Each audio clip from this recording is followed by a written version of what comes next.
2018 marks the centenary of Iceland becoming a sovereign nation.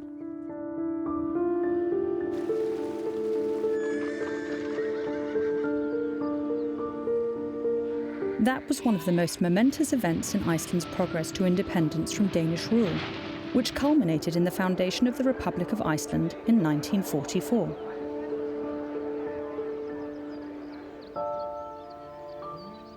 A 100 years is not a long time. There are still about 70 living Icelanders who were born in 1918 or earlier. They have experienced more change in their lifetimes than most generations before them. They were born under foreign rule, in a country that gradually acquired independence.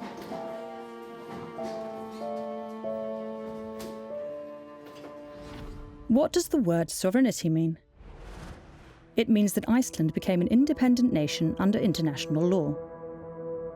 Having previously been ruled by Denmark, it was now equal in status to Denmark in every way. The Icelanders were in charge of all their own affairs for the first time since 1262. King Christian X remained the monarch of both Denmark and Iceland. Initially, Denmark continued to handle foreign affairs and the protection of territorial waters on Iceland's behalf.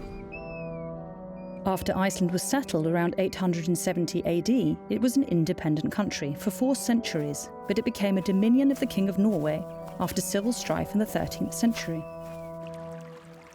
In 1397, Norway, Denmark and Iceland were united in the Kalmar Union. Iceland went on to be governed by Denmark for over 500 years.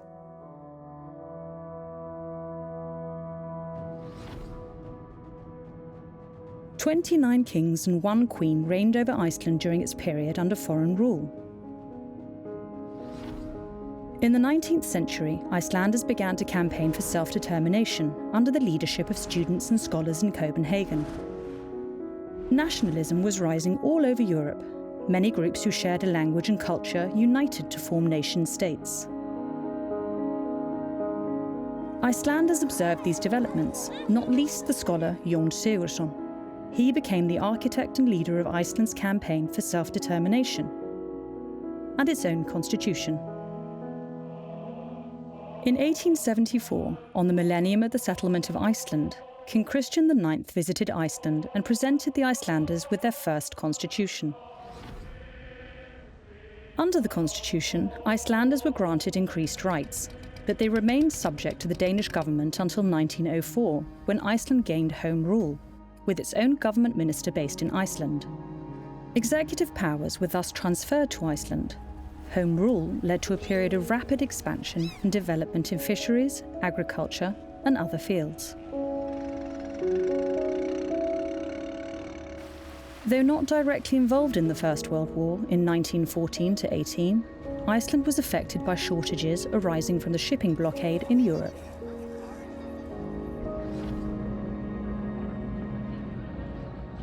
On the 11th of November 1918, the First World War came to an end. A generation of young men had perished on the battlefield, and Europe was in mourning.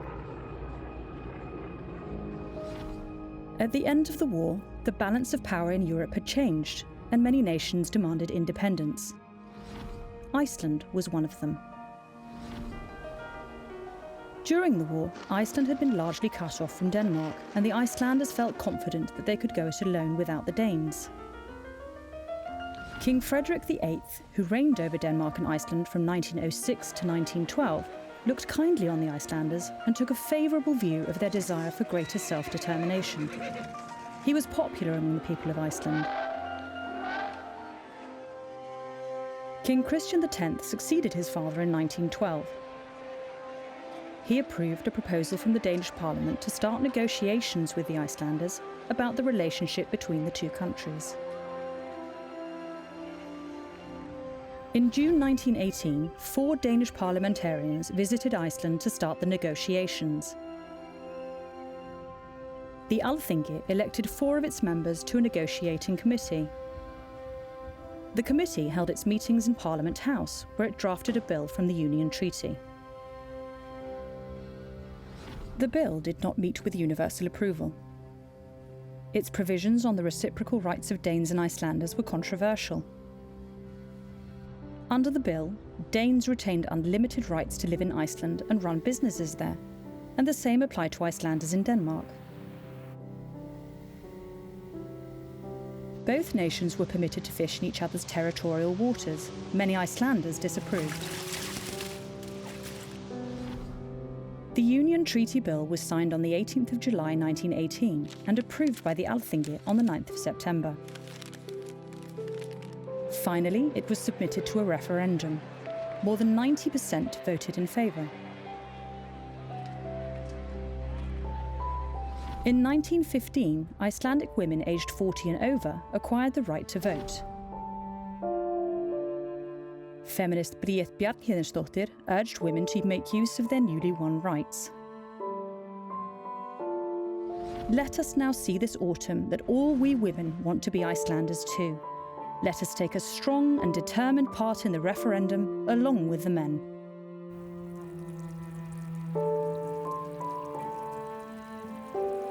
Bríet's words were heard.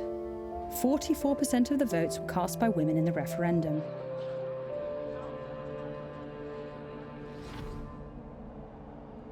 "1918 was in many ways a hard year for Icelanders. The winter of 1917 to 1918 was unusually cold. It is remembered as the Great Frost Winter. Temperatures were lowest at the beginning of 1918, reaching -25 in Reykjavik and -36 at Grímsstaðir in the Highlands. The sea froze over in many fjords, and it was possible to walk across the ice from Reykjavik to Akranes, almost 20 kilometers away across the Faxaflói Bay.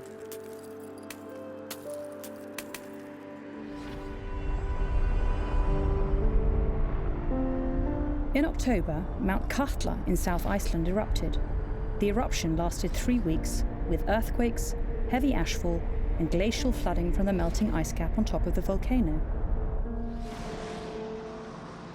At the same time as Iceland was grappling with natural disaster, the influenza pandemic known as the Spanish flu reached Iceland. About 500 people died of a population of about 90,000. In Reykjavik, about 75% of the townspeople are believed to have been ill at the same time. 258 died. By the end of November, dozens of people were being buried each day, and society was at a standstill.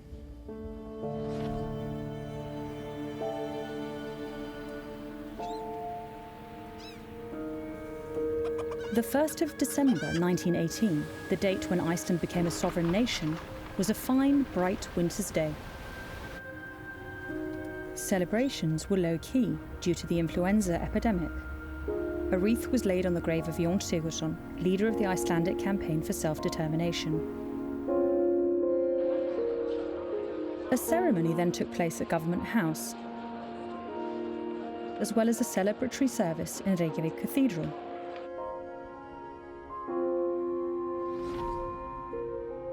Iceland had been granted its own red, white and blue flag in 1915. Now, the new swallowtail flag of state was raised for the first time. Icelandic flags were raised all over Reykjavik.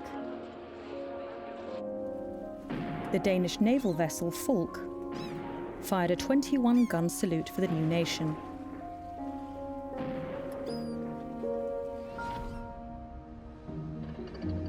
As a free and sovereign nation, Iceland needed a new constitution. Under the new constitution, both men and women aged 25 and older were granted the right to vote. The constitution took effect on the 18th of May 1920.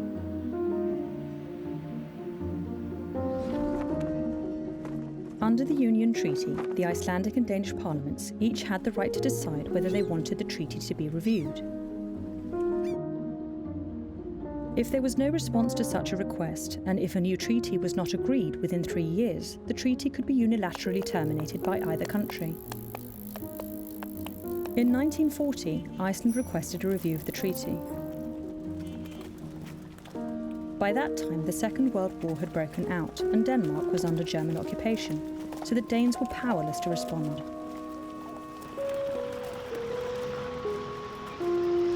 Three years later, Iceland unilaterally terminated the treaty. The termination of the union with Denmark was announced on the 16th of June 1944. The following day, on the 17th of June, the Republic of Iceland was founded, with a national festival at the historic parliamentary site at Þingvellir. Bjartasti dagurinn í sögu þjóðar vorrar í mörg hundruð ár upprunnin.